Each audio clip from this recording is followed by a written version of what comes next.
This is Ben Smith from Politico.com, from Politico's headquarters in Arlington, Virginia, talking to Ari Berman of The Nation in New York. We're going to be talking today about an incendiary story he did on Obama campaign manager Jim Messina and some other things, but I think we're going to start with the news of the day in Washington, which is the battle over the Ryan budget and particularly what looks like it could be an approaching government shutdown. And what's the view from Moscow on the Hudson, Ari?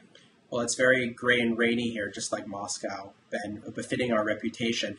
For the longest time, I felt like there wasn't going to be a government shutdown. This was all just posturing by both sides to try to get the best deal. In the last day or so, though, I'm not really sure if that's the case anymore, because this figure that seemed to be agreed upon of $33 billion in cuts now seems inoperable. It really seems like John Boehner doesn't believe that he can get his Republican colleagues in the House to agree with him, that he can never get them to agree with Harry Reid on anything, and thus there will be a de facto government shutdown because the Tea Party is just never going to agree to any sort of deal. That's certainly the doomsday scenario. Now, I still think in the back of my mind they're going to cut some kind of deal because the politics of this are bad for both sides. How does it look down in Washington? Can they really be bad for both sides? It's a zero-sum game, isn't it?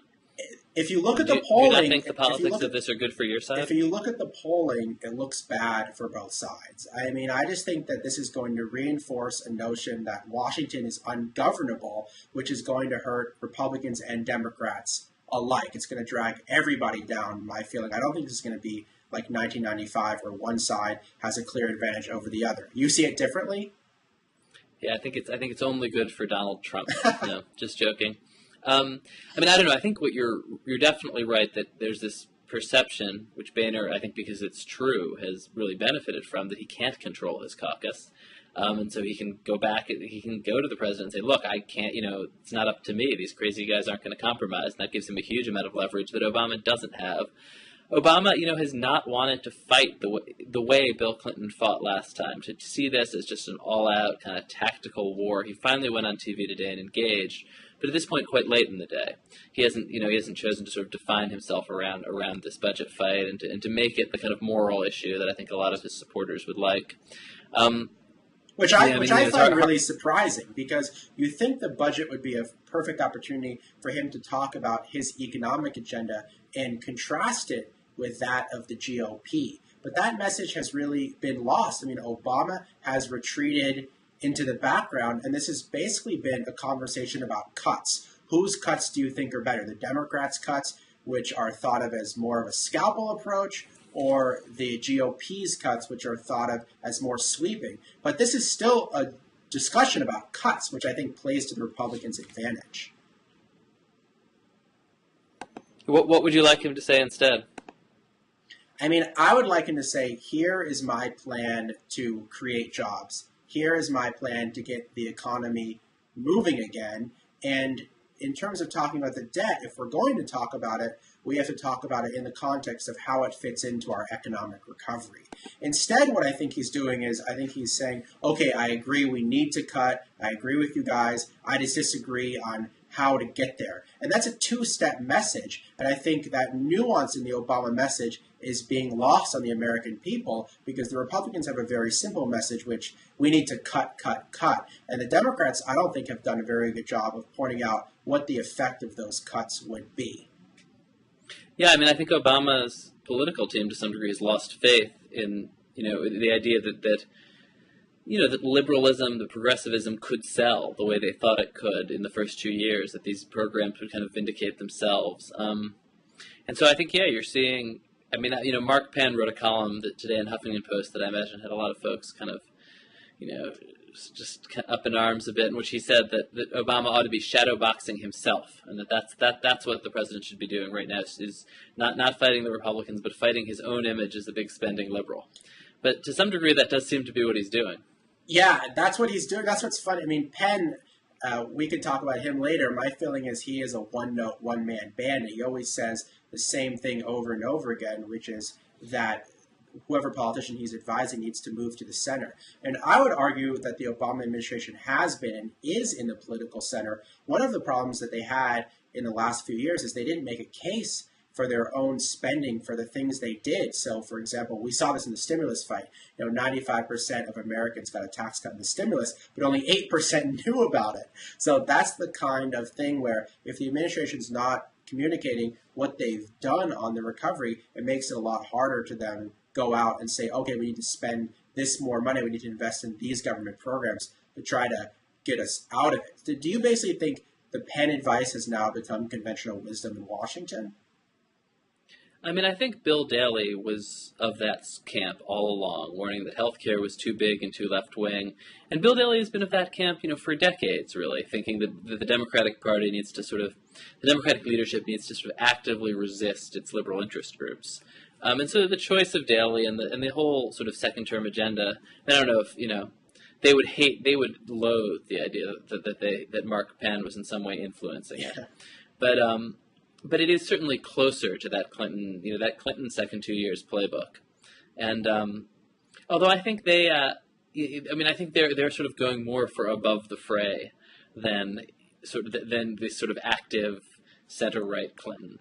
And what they're looking for here is just sort of an above-the-fray president, which is getting quite tough as the fray in Washington really gets very intense. Yeah, not only that, but the Clinton example is more complicated than a lot of the conventional wisdom has it, because not only did Clinton move to the right and quote-unquote triangulate on a lot of issues, as you know, but he also fought the Republicans and picked his battles wisely. And one of the main places he fought them was on the budget, right, where he talked about protecting Medicare, protecting Medicaid, protecting energy and the environment, the sort of M2E2 formula.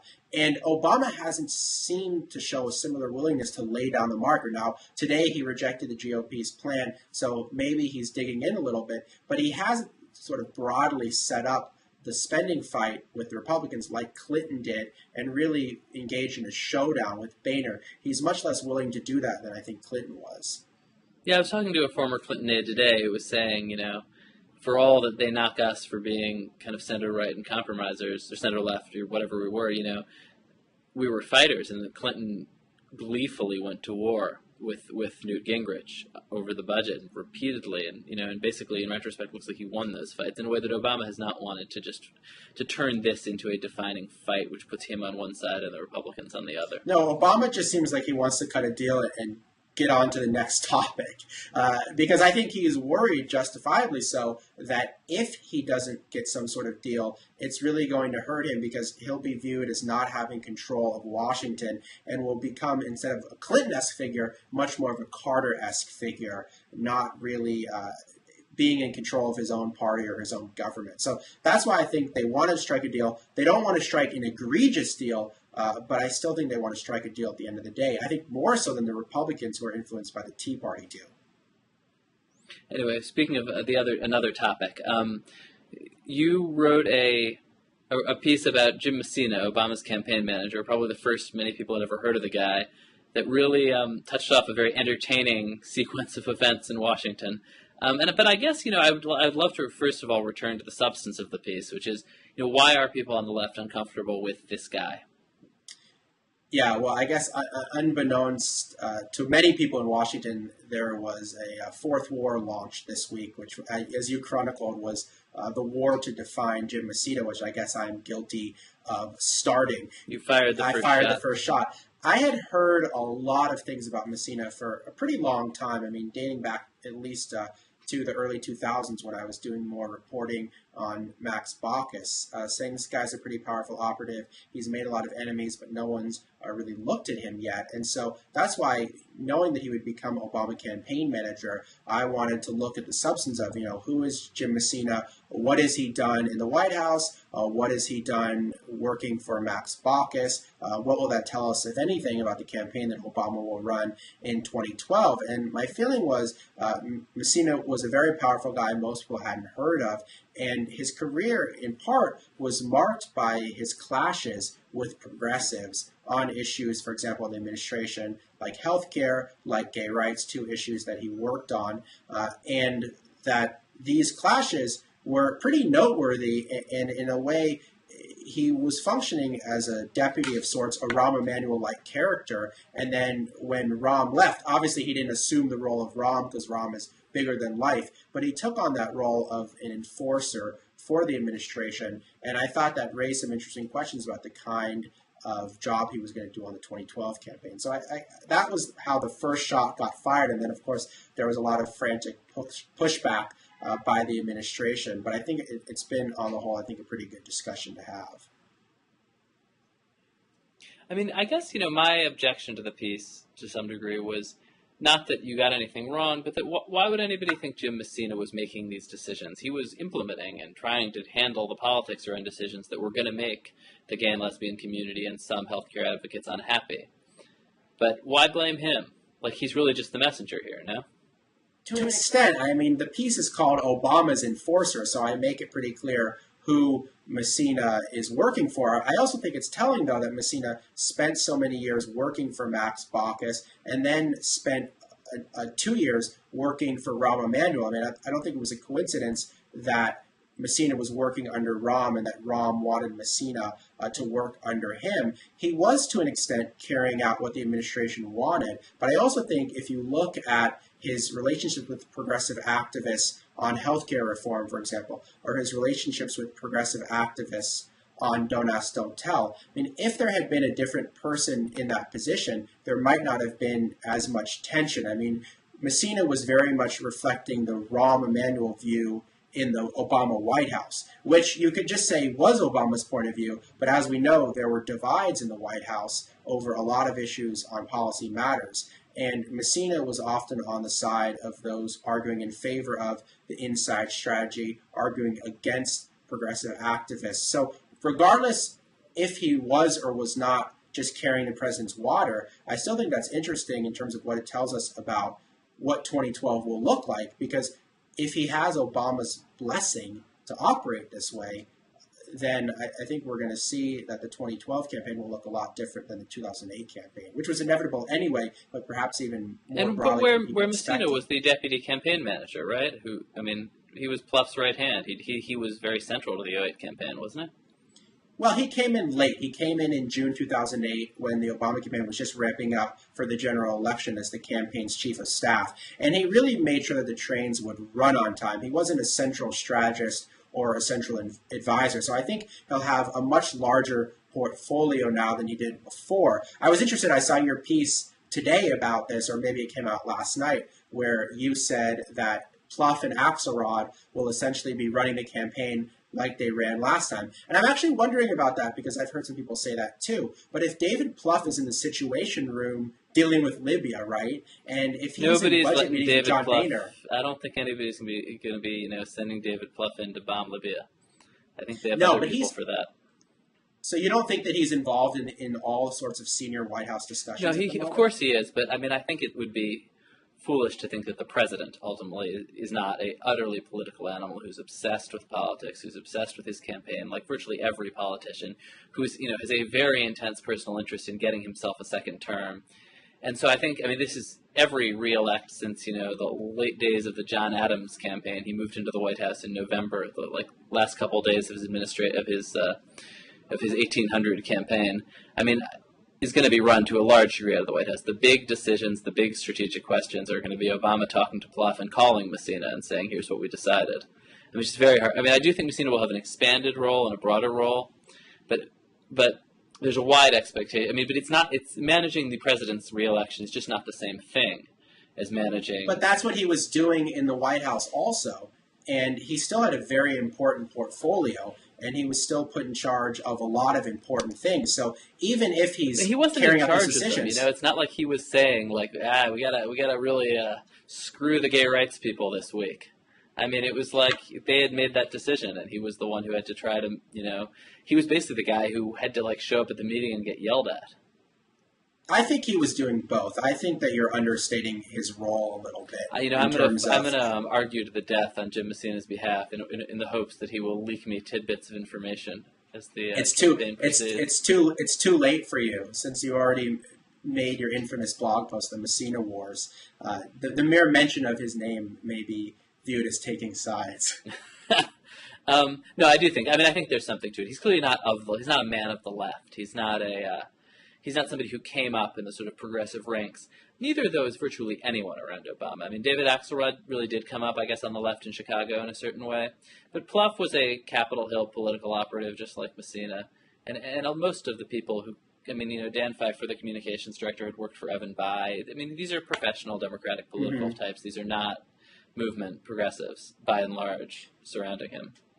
No, I mean, what was interesting about Plouffe was that he was a very conventional figure who then ran a much more unconventional campaign because he was running against the Clintons, and he knew if he just ran a second-rate version of the Clinton campaign, he would lose. Now, I think the incentives to be... Yeah, I'd suggest that was not like a moral progressive decision necessarily. No, it wasn't. It was a tactical decision. But it made him more open to grassroots politics than he might have otherwise had been.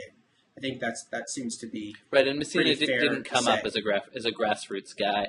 I think you underestimated to some degree how central he was just to the operation of the '08 campaign. He came in a bit late, but he came in.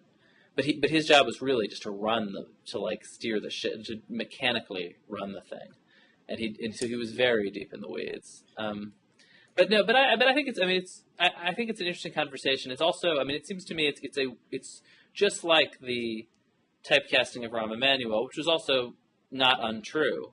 It's to some degree about sort of staking out a way for people on the left to try to pull Obama in their direction and to kind of set down a marker, right? To say you're watching.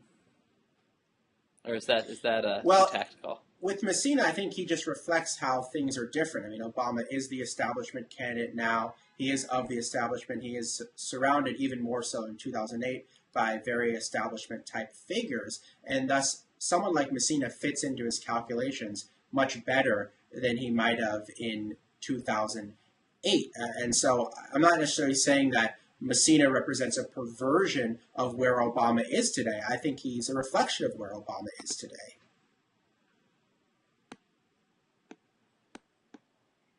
All right, I think I lost you here. Are you still here?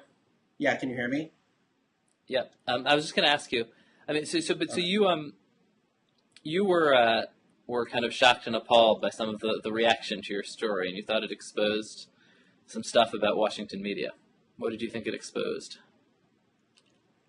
Well, I wasn't surprised that some prominent journalists and some prominent Democratic operatives quickly defended Messina after my piece came out. I don't know to what extent that was coordinated by the Obama campaign or by DNC people or not.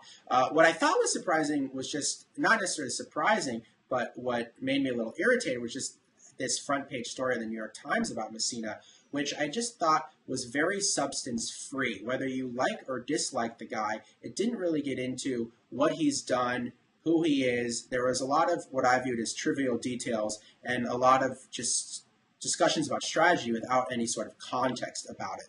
And that seemed to me like the classic, what they call a beat sweetener story.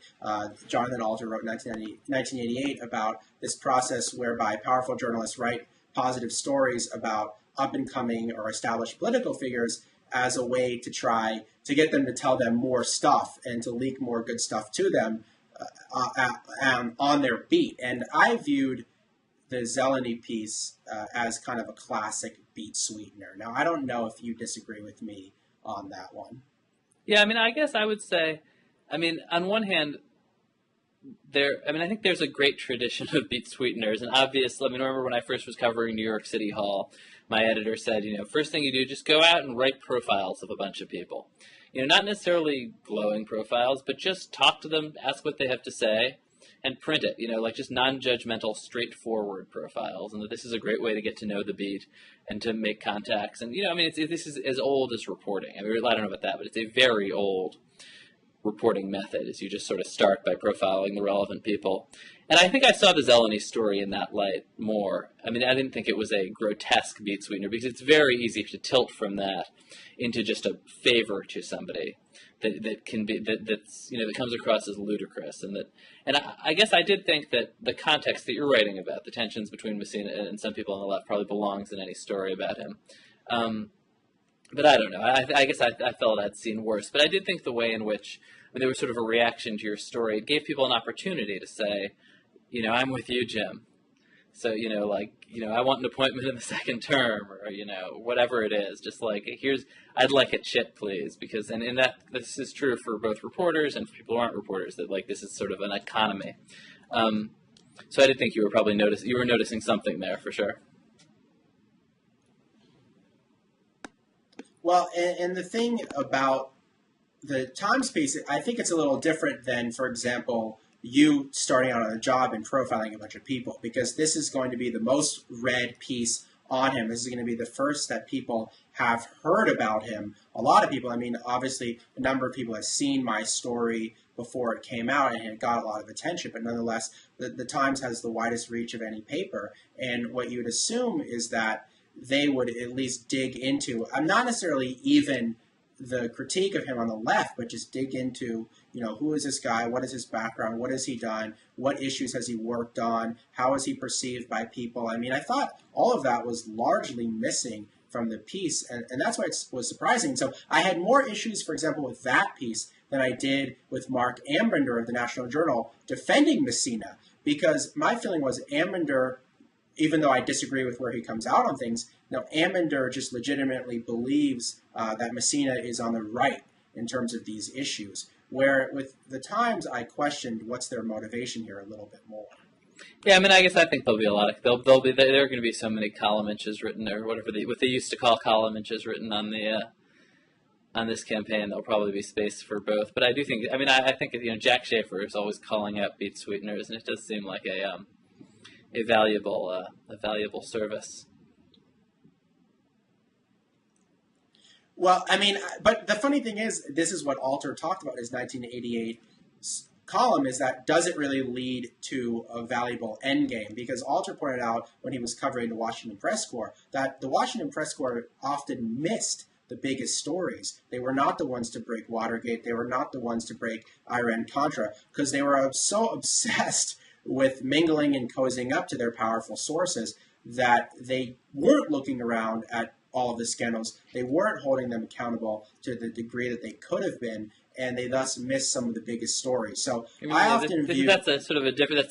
Beat sweeteners are kind of a symptom of that. I'm glad you're keeping it real in New York there. I'll be headed back to Brooklyn tonight to avoid. I try not to sleep here because you pick up that kind of those social aspirations. You got to watch out. I reported in D.C. for 2 years, and one of the reasons I left was for this very reason, which is I just found it all to be a little bit too incestuous. That has obviously no commentary as D.C. versus New York as a city, because I'm sure we're both firmly on the side of New York. Oh, I feel like it's sort of tired to pick on poor D.C. It's a tired debate, especially since we both live in New York and we can rest our heads. Yeah, I don't know. I mean, I think there are a lot of great reporters in D.C., and I mean, it's partly just about your attitude and whether you would rather your sources, respect you and occasionally dislike and even slightly fear you, or whether you want them to love you. And I don't know. I'm not trying to pretend like I'm some saintly character. I don't worry about what people think about me when I write articles. Saying in email, you have with the Nation brand comes with a whole bunch of sources, like the grease is built in. It's interesting. It isn't, though, because I feel like I'm often reporting fairly critically about progressive groups and progressive organizations, and I get a fair amount of blowback. And even when I was doing this Messina article, it wasn't like the progressive activists, even some of whom were critical of him, were rushing to talk to me. I mean, a lot of those people didn't really want to talk to me either for the story. Some of them begrudgingly did. Was there any sort of White House? Was there any coordinated effort to spin you? Did they send a bunch of progressive activists your way in the end to say how great he was? They sent some. I mean, I was in touch with him them trying to get an interview for a long time, wanting to be able to interview him, and I would have given him, as much space as was allowed, basically, to be able to have him tell his side of the story. They didn't want to do that. They did steer me to some people to talk to. Some of them, quite frankly, I had already talked to. So it wasn't like I was trying to ignore them or anything. But I also know that, they have their agenda, and us as reporters, we don't have the same agenda that they have. Even, as a progressive-minded reporter like myself, I mean, I still view it as my job to try to hold both sides accountable. So I wasn't that concerned at the end of the day what they thought about the piece. reasonable. Let's talk about, I think, Ben, I wanted, before we go, be able to talk about some of your stories. If we've exhausted that one, I want to jump to another interesting story. I don't think we can really call it a beat sweetener. I think it fell more in the color variety, which is Jon Huntsman and his prog rock band. Hang on one second. I have to explain to an editor that I'm doing blogging heads. Hi, Bill. This happens when you work in a normal newsroom. Sorry. Which I try to avoid. But Jon Huntsman. Ben, what can you tell us about Jon Huntsman's rock band? Why did that story interest you? How did you come across it? Well, I think this is actually little piece. I think it's sort of a fun season to write about who these guys actually are before they've managed to get, they've had operatives lock down every sibling and distant cousin and high school friend and explain to them that it's terrible to talk to the press. And yeah, Jon Huntsman, who's thinking of running for president, has a very unusual personal story in that he dropped out of high school to play in a progressive rock band. I'm actually sort of modeling a Jon Huntsman hairstyle today in his honor. Yeah, it's going to take it might take you a year or two to be able to do that. It's been a while since I had a haircut. It's not good. And he thought that like this was going to be his ticket. He and his bandmates, they rehearsed 5 hours a day. They played, top Salt Lake City venues. But there was this idea of this. It's a phrase still used out there, but in the rock scene then specifically, they talked about the Zion Curtain as meaning that no Utah, sort of a curse, no Utah band could ever get out. And eventually a couple of the band members headed out to Los Angeles to try to make it big. To me, actually, the most interesting thing in the piece, though, was that Salt Lake is a pretty divided society between Mormons and non-Mormons. And the band actually had 3 non-Mormons and 2 Mormons in it, which was unusual in itself. And the non-Mormons were very non-Mormon. They were going out to the parking lot to get stoned every day during rehearsal. And so it was pretty. And Huntsman and his drummer Howard Sharp, who's now an obstetrician, didn't touch the stuff according to their bandmates. Never inhaled, but were kind of willing to be in that milieu and didn't. And it sort of straddled a line that is actually apparently pretty unusual for people to sort of to walk that line and to be in both places and to be a devout Mormon but at the same time be playing progressive rock with stoners all day. And how do you think Huntsman fits into the 2012 field? I mean, he clearly seems like a very formidable candidate who's never going to make it through a Republican primary. Yeah, I think that's about it. I mean, he's a very formidable general election candidate. He's sort of prima facie a serious person if he shows up at debates. I mean, he's not a former senator who got shellacked. He's not a former CEO of a pizza company. He's the very successful Republican governor of a very conservative state who, is leaving basically the country's most sensitive diplomatic post. And so I think he's going to be taken seriously as a serious guy. While at What's the same the end time, goal for him, though? There's a lot of talk. There's talk in his circle openly. His chief fundraiser said, his brother said, maybe 2016 is the year. I think, maybe this is sort of a practice run for 2016. I think the scenario in which he wins is in which Obama looks extremely strong all of a sudden, and the Republican Party panics and decide they need somebody who's electable. This never works. I mean, it's very hard to win a primary saying, I know you don't like me, but I'm the electable guy. But it does seem like that's the strategy. Isn't that Mitt Romney's message anyway? No, Mitt Romney's message is I'm really conservative. I may not. Mitt Romney's message is, I didn't used to be conservative, but now I am totally conservative. And Huntsman's message is going to say, look, I'm conservative. You can, he has a pretty conservative record. He was the Republican governor of Utah. He's not a. He didn't have to govern a state like Massachusetts or Minnesota where you'd have pressure from the left. So, that context is helpful to him. But having worked for Obama is really very hard to get around. And I don't really see how he gets around it. Although he'll certainly be entertaining to cover. I think at a foreign policy moment, it'll be fun to cover a guy who, spent a lot of time thinking about foreign policy. I just don't know how the media seems his natural constituency here, and I don't quite know how he gets beyond that. And I don't know, do you have any indication of what he's going to talk about? Like, is he going to actually go after Obama? I mean, where does he substantively disagree with Obama? How will he explain why he served in the Obama administration? I think if he emerges with a really strong critique of Obama's foreign policy, if he said, I was in China and we're losing China because of Obama, and here are the 6 reasons why. And I mean, I think that's something that will at least be taken seriously and listened to and be interesting. I mean, he certainly is a guy who's been in a position to see and think about Obama's foreign policy quite a bit. Unfortunately, he's also been executing it. It's very hard to see. Do you actually think that's what I guess we just don't know if he even believes that. We have no idea what he believes. He's in China, at least allowing the shadow campaign to go forward while he continues to serve as ambassador, which poses all sorts of complicated legal questions. I mean, he's in violation of federal law if he coordinates with them or tells them to do things on his behalf. That's why it's been surprising to see so much stuff leak out about his role while he's still over there. On the other end of the spectrum, we saw a Time story that I liked a little bit better about how Michele Bachmann might win Iowa. Do you see that as actually a possible scenario, and what would that actually do to the Republican race? Pat Robertson won Iowa. There's a space in Iowa, maybe a 20 to 40% space, 20 to 30%, for particularly folks out west who are really motivated by social conservatism. It's not enough just to be with them on the issues. It's got to be the only thing you talk about, or at least the primary thing you talk about. There's space for somebody to do that.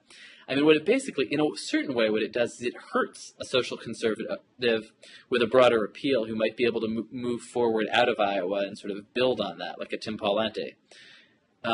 Because you win Iowa, but it doesn't make you the nominee. It just means you're the social conservative who won Iowa. And in a way, it undercuts a social conservative who would have a shot at the nomination. I think that's, in a certain way, there's sort of a backhanded way in which it helps Mitt Romney.